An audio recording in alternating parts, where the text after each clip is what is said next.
One size doesn't fit all. Gary McIntosh. Ini adalah kisah tentang pendeta yang frustrasi, yang kehabisan ide untuk mendorong pengembangan dan pertumbuhan rohani di gerejanya. Ia meminta nasihat dari seorang pendeta yang berpengalaman, dan melalui proses mentoring bijak dari bapak tua itu, ia memahami bahwa gereja dapat bertumbuh jika para pemimpinnya memahami one size doesn't fit all. Gagasan-gagasan yang diberikan oleh pendeta berpengalaman kepada pendeta muda itu adalah konsep yang saya kembangkan dari studi saya mengenai pertumbuhan gereja dan pengalaman memberi konsultasi kepada lebih dari 500 gereja di Amerika Serikat dan Kanada. Saya sungguh berharap bahwa ketika Anda membaca kisah pendeta ini dan memahami konsep dalam one size doesn't fit all, Anda mengetahui cara mengetahui pertumbuhan gereja Anda dan menghasilkan murid-murid bagi Tuhan kita Yesus Kristus. Apa yang Anda pelajari ini akan memberikan harapan yang indah bagi masa depan Anda dan gereja Anda. Kisah pendeta ini adalah kompilasi dari kisah-kisah yang saya dengar selama saya memberikan konsultasi. Kesamaan antara karakter dan contoh-contoh yang diberikan orang-orang atau gereja adalah suatu kebetulan semata. Bab 1. Seberapa besar gereja Anda? Kisah saya dimulai sekitar 5 tahun yang lalu. Saya sedang duduk-duduk di kantor saya sambil memandang keluar jendela, di mana anak-anak saya bermain di halaman pastori. Keceriaan mereka yang polos sejenak mengalihkan perhatian saya dari frustrasi yang saya rasakan hanya 6 bulan saya melayani di gereja ini. Sudah 8 tahun saya menerima panggilan Allah untuk mengembalakan gereja. Pengalaman selama 7 tahun di 2 gereja sebagai pendeta, urusan pemuda, dan asisten pendeta, ditambah pelatihan di seminari, seharusnya merupakan latar belakang yang cukup untuk menjalankan tugas pelayanan yang berbuah. Jika memperhatikan masa lalu, tentu saja saya melihat betapa banyaknya yang tidak saya ketahui tentang pelayanan yang efektif. Tetapi pada saat itu saya merasa cukup yakin bahwa saya dapat melakukannya dengan baik. 3 bulan pertama berjalan dengan lancar ketika saya dan istri saya pindah ke pastori seluas 3.000 kaki persegi, mendaftarkan anak-anak kami ke sekolah dasar setempat, dan menyesuaikan diri dengan lingkungan kota. Rasanya sangat melegakan dapat pindah ke ruang kantor yang terpisah setelah 4 tahun menempati kantor yang jadi satu dengan rumah, dengan mesin cuci dan pengering. Kegiatan gereja rutin mingguan sungguh menyenangkan. Saya senang dapat mempraktikkan banyak keterampilan yang saya dapatkan di seminari, menyiapkan khotbah, mengajar kelas pelajaran Alkitab, dan menyusun program gereja untuk mewujudkan mimpi dan panggilan saya. Jemaat merespons khotbah saya dengan baik, dan selama 3 bulan pertama pelayanan saya mengunjungi anggota gereja dengan antusias. Gereja hanya memiliki 35 anggota, tetapi tampaknya memiliki banyak potensi, dengan lokasi hanya beberapa blok dari jalan tol yang ramai. 3 bulan masa bulan madu berangsur-angsur berubah menjadi realitas. Usaha awal saya untuk mengimplementasi program yang sukses dilaksanakan di pelayanan sebelumnya itu gagal. Sebagai contoh, saya memulai pelayanan Evangelism Explosion untuk menjangkau jiwa bagi Kristus. Kami memiliki daftar 19 orang saja yang akan dikunjungi. Tim kunjungan mendatangi ke-19 orang tersebut, dan ada satu orang berdoa untuk menerima Kristus. Tetapi orang itu tidak datang ke gereja. Setelah lelah dengan daftar kunjungan, pelayanan penginjilan tumbang karena kekurangan nama orang yang akan dikontak. Gereja kecil kami tidak memiliki cukup tamu atau pendatang untuk mempertahankan gaya penginjilan yang berorientasi kunjungan. Kemudian saya beralih ke sekolah minggu untuk melihat kemungkinan pelayanan yang dapat dilakukan. Sayangnya murid-murid sekolah minggu hanya 2 anak saya. Lingkungan di sekitar gereja berubah dari lingkungan perumahan menjadi lingkungan industri, dan gereja bukan lagi tujuan para keluarga bagi anak-anak mereka. Jika di gereja sebelumnya saya berhasil membawa sekolah minggu berkembang dengan baik, di gereja kecil ini tidak cukup alasan untuk dapat membangun sekolah minggu. Kegagalan Gagasan baru tentang pelayanan seperti pelayanan coffee house yang kreatif untuk menjangkau mahasiswa setempat juga mengecewakan. Para mahasiswa dari perguruan tinggi setempat tidak datang, tetapi itu adalah kisah yang lain. Akhirnya, hanya 6 bulan pertama masa pelayanan pastoral saya bergumul dengan fakta bahwa saya tidak mengetahui cara memimpin gereja kecil ini untuk memperbarui pertumbuhan dan vitalitasnya. Hal-hal yang saya pelajari di seminari, pendidikan Kristen, bahasa-bahasa Alkitabiah, homiletika, sejarah gereja, dasar-dasar yang penting bagi pelayanan saya di masa depan tidak membekali saya dengan keterampilan untuk memimpin gereja kecil pertama ini. Itu sebabnya saya menghubungi Bob Morrison. Saya sudah mendengar namanya dibicarakan dengan penuh hormat di kalangan para pendeta di daerah saya. Bob melayani gereja yang sekarang sejak lulus dari seminari. 25 tahun yang lalu hanya ada 8 keluarga di gereja Bob. Ia menyaksikan pertumbuhan gereja yang luar biasa melalui beberapa tahap perkembangan. Hari ini Bob berkhotbah di hadapan hampir 1.750 jemaat dalam 3 kali ibadah minggu pagi. Ibadah tambahan pada Sabtu sore akan diadakan mulai musim gugur. Saya mengetahui bahwa Bob senang menjadi mentor bagi pendeta muda dan sangat saya butuhkan. Oleh karena itu saya menghubungi beliau. Ketika kami bertemu untuk sarapan, kekecewaan saya rupanya tampak jelas dalam raut wajah saya. Setelah beberapa menit beramah-tamah, Bob bertanya, menjadi pendeta tunggal di gereja kecil rupanya tidak semudah yang dibayangkan ya. Begitulah, jawab saya. Anggota gereja cukup ramah, tetapi apapun yang saya lakukan tampaknya tidak dihiraukan. Saya menumpahkan keluh kesah tentang berbagai program yang saya coba lakukan selama 6 bulan terakhir dan menceritakan bahwa upaya yang sama berhasil dengan baik di gereja yang saya layani sebelumnya. Bob menanyakan tentang pengalaman pelayanan saya sebelumnya, dan saya menjelaskan bahwa ketika saya masih di perguruan tinggi, saya menerima Kristus di gereja yang beranggotakan 500 jemaat. Setelah lulus, saya menjadi gembala pemuda di gereja yang sama dengan tanggung jawab lebih dari 75 pelajar. Tidak ingin bercerita terlalu panjang, saya menceritakan panggilan Allah kepada saya untuk masuk seminari, dan setelah dari seminari, saya menerima tawaran posisi sebagai asisten pendeta di gereja dengan 300 jemaat. Tugas saya antara lain mengelola sekolah minggu dari berbagai tingkat usia, memimpin pelayanan pemuda junior dan senior, dan memimpin sekolah Alkitab liburan yang setiap tahun menarik minat lebih dari 200 anak selama 2 minggu. Bob mendengarkan kisah saya dengan penuh perhatian. Ketika saya selesai bercerita, ia membenarkan pengalaman saya sebelumnya dan meminta saya menceritakan mengapa pelayanan saat ini begitu mengecewakan. Baik, saya dapat memberi beberapa alasan kalau saya. Tetapi ada contoh yang terjadi dalam rapat dewan terakhir. Memulai cerita rinci tentang rapat dewan sebelumnya, saya menjelaskan bahwa saya ingin menantang dewan dengan visi yang lebih luas. Yang saya pelajari dari gereja ini, bahwa jemaat kurang memiliki visi. Ada masanya kehadiran di gereja ini rata-rata 200 orang, tetapi lebih dari 10 tahun, pepercahan gereja mengakibatkan penurunan keanggotaan gereja sampai menjadi 35 orang saat ini. Hanya jemaat yang melindungi pelayanan gereja yang tinggal. Pengalaman pelayanan sebelumnya mengajarkan saya bahwa gereja yang bertumbuh memiliki visi, dan jelas bahwa gereja kecil ini tidak memiliki cukup visi. Pada suatu saat di dalam rapat, saya menantang Dewan Gereja, mari kita bermimpi sedikit tentang masa depan. Katakanlah apa yang Anda inginkan terhadap gereja ini 25 tahun mendatang. Anggota Dewan hanya diam, sampai Frank, tua-tua gereja berkata sambil tertawa, Pendeta, saya tidak yakin saya masih ada di sini 25 tahun mendatang. Menyadari bahwa 25 tahun terlalu lama bagi mereka, saya meminta mereka membayangkan gereja 10 tahun mendatang. Ternyata hal itu tampak terlalu berlebihan bagi mereka. 5 tahun? Saya bertanya. Tetapi tidak ada ide bagus yang dilontarkan. Akhirnya dengan nada kritis, saya meminta, baiklah, apa yang Anda pikir Allah ingin kita lakukan tahun depan? Dengan suara yang meninggi sehingga menarik perhatian orang di meja sebelah, saya meledak. Terus terang, saya bingung.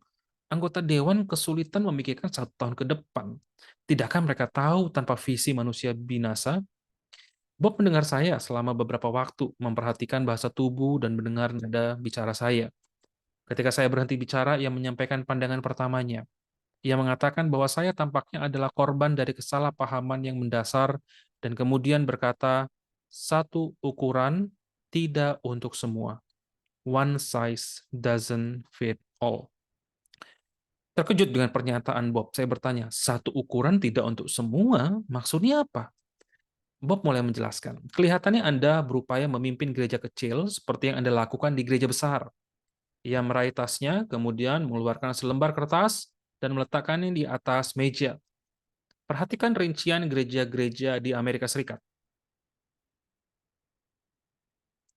Bob menerangkan bahwa menggunakan pendekatan kehadiran dalam ibadah dan bukan menggunakan statistik keanggotaan biasanya dianggap lebih handal untuk mengukur besarnya gereja. Kemudian ia menjelaskan bahwa persentase yang ditunjukkan dalam kolom lebih kecil dari ukuran yang ditunjukkannya. Misalnya, persentase 75 artinya 75% dari seluruh gereja memiliki kurang dari 149 jemaat pada ibadah minggu pagi. Ia kemudian menyimpulkan beberapa hal dari daftar itu. Pertama, ukuran gereja Protestan sangat bervariasi. Kedua, kebanyakan gereja kecil dengan 50% dari semua gereja memiliki kehadiran di bawah 100 jemaat, dan 80% dihadiri rata-rata kurang dari 200 jemaat pada saat ibadah minggu pagi. Ketiga, sisa 20% dari seluruh gereja sama banyaknya antara gereja ukuran menengah dan gereja besar. Menurut estimasi terbaik, 10% gereja besarnya antara 200 sampai 400, dan sisa 10% lagi lebih dari 400. Keempat, kurang dari 1% dari seluruh gereja masuk dalam kategori gereja raksasa, dengan kehadiran 2.000 jemaat atau lebih. Meski tabel gereja di atas cukup menarik, Bob mengatakan bahwa pengelompokan ukuran gereja yang paling mudah adalah ukuran kecil, ukuran menengah, dan ukuran besar. Ia membalik kertas tadi dan menulis pengelompokan sebagai berikut. Saya tidak pernah berpikir bahwa gereja dengan 200 jemaat termasuk gereja kecil, komentar saya. Bisa dimengerti, Bob setuju. Saya menggunakan 200 jemaat sebagai batasan antara gereja kecil dan gereja ukuran menengah karena pergeseran besar dalam orientasi gereja yang terjadi pada batas tersebut. Gereja yang memiliki kurang dari 200 jemaat memiliki orientasi relasi, tetapi orientasi gereja berubah lebih ke orientasi program ketika gereja berkembang menjadi lebih dari 200 jemaat. Orientasi gerejanya lah yang membentuk gereja kecil, ukuran menengah, atau besar. Saya tidak ada waktu untuk menjelaskan tiga orientasi gereja utama ini hari ini. Kita akan membicarakannya lain waktu. Baik, saya berkata. Tetapi saya cenderung mengatakan bahwa ada perbedaan yang besar antara gereja dengan 29 jemaat dengan 149 jemaat. Sebenarnya ada tingkatan gereja kecil, kecil, lebih kecil, paling kecil. Bob menjelaskan, tingkat pertama adalah gereja yang rata-rata dihadiri 35 jemaat atau kurang dari itu. Ada yang menyebut gereja paling kecil ini couple. Tingkatan kedua dari gereja kecil adalah gereja-gereja yang di rata-rata dihadiri antara 36 sampai 75 orang. Gereja lebih kecil biasa disebut sebagai gereja berukuran rata-rata. Tingkat ketiga merupakan gereja dengan kehadiran 76 sampai 200. Menurut penulis buku yang Anda baca dan asosiasi gereja atau denominasi Anda, ukuran gereja ini dapat dianggap sebagai gereja berukuran menengah atau bahkan mungkin dianggap gereja besar. Tetapi saya menyebutnya gereja kecil. Setelah menyesap kopinya, Bob melanjutkan. Ada beberapa cara untuk menentukan tipe gereja, misalnya, kategori yang sering digunakan adalah posisi teologis, warisan etnis, orientasi desa atau kota, pertumbuhan atau penyusutan, kesehatan, gaya penyembahan atau ibadah, dan usia jemaat. Tetapi sistem yang paling bermanfaat adalah pengelompokan gereja berdasarkan ukuran. Membandingkan gereja berdasarkan ukuran lebih bermanfaat untuk menginformasikan tentang kesetiaan pelayanan dibandingkan berdasarkan denominasi, lokasi, atau berbagai metode perbandingan lainnya. Ketika Bob berhenti bicara untuk minum kopinya lagi, saya menantang. Kita dapat melakukan pengelompokan gereja dengan berbagai macam cara. Tapi apa bedanya? Gereja tetaplah gereja. Sebetulnya saya membaca survei terbaru yang menunjukkan bahwa gereja pada dasarnya memiliki masalah yang sama tanpa memperhatikan ukurannya. Bob sangat tidak setuju. Ia tidak membantah bahwa ada kesamaan di antara semua gereja. Ia mengatakan bahwa agar pemimpin gereja bekerja dengan efektif, mereka harus memahami bahwa ukuran gereja yang berbeda memiliki kebutuhan yang berbeda. Ia menjelaskan lebih lanjut bahwa gereja kecil bukanlah miniatur dari gereja besar, tetapi benar-benar entitas yang berbeda. Hal yang berhasil dilakukan di gereja dengan 1.000 jemaat seringkali tidak dapat diterapkan pada gereja dengan 400 atau 35 anggota jemaat. Dibutuhkan strategi yang berbeda untuk ukuran gereja yang berbeda. Pemimpin gereja yang efektif membangun gereja berdasarkan fakta ini. Misalnya, untuk membantu gereja bertumbuh, The Church of the Nazarene mendesain strategi ukuran gereja untuk melatih para pemimpin gereja. Di bawah kepemimpinan kreatif dari Dr. Bill M. Sullivan, strategi 3 ukuran gereja dijalankan secara aktif. The Small Church Institute, institusi gereja kecil, The Intermediate Church Initiative, inisiatif gereja menengah, and the K-Church Project, project gereja besar. Strategi ini dibangun berdasarkan pengelompokan ukuran kecil, ukuran menengah, dan besar. Bob menjelaskan bahwa akan sangat bermanfaat jika kita mempertimbangkan paling sedikit 6 implikasi dari nilai pengelompokan gereja. Pertama, bagi sebagian besar jemaat, ukuran gereja lebih penting daripada label denominasi dalam perencanaan misi dan pelayanan. Dua, ketika seorang pendeta pindah dari satu gereja ke gereja lainnya, perubahan ukuran jemaat biasanya membutuhkan penyesuaian yang lebih tinggi daripada kebutuhan perubahan secara geografis. Tiga, seminar pelatihan atau lokakarya cenderung lebih produktif jika mengelompokkan peserta berdasarkan ukuran gereja dibandingkan kriteria lain. Empat, Usaha kerjasama antar jemaat lebih mudah diimplementasikan di antara gereja-gereja dengan ukuran yang sama dari afiliasi yang berbeda dibandingkan gereja-gereja dengan ukuran berbeda dari afiliasi yang sama. 5. Perubahan ukuran seringkali menyebabkan jemaat gereja merasa tidak aman, gelisah, dan frustrasi. 6. Pemimpin jemaat yang ingin belajar dari pengalaman gereja lain biasanya lebih merasakan manfaat dari gereja dengan jemaat yang berukuran sama tanpa memperhatikan afiliasi daripada membatasi diri dengan gereja-gereja yang berasal dari denominasi atau asosiasi yang sama. Apakah yang Anda maksud sebagian masalah saya adalah menerapkan strategi besar dalam gereja kecil, begitu? Sambil mengangguk, Bob mengajak saya memikirkan kembali gereja saya. Pemahaman yang lebih baik tentang ukuran gereja akan dapat membantu pekerjaan pelayanan saya. Paling tidak saya mengerti bagaimana harus memulai. Alih-alih menerapkan metode satu ukuran dalam pelayanan, saya perlu menyesuaikan pendekatan saya terhadap ukuran gereja. Bob menjawab sebagian. Tetapi mari kita kembali ke catatan saya. Bob mengambil lembaran kertas yang tadi sudah ditulisnya, kemudian menjelaskan konsepnya lebih lanjut.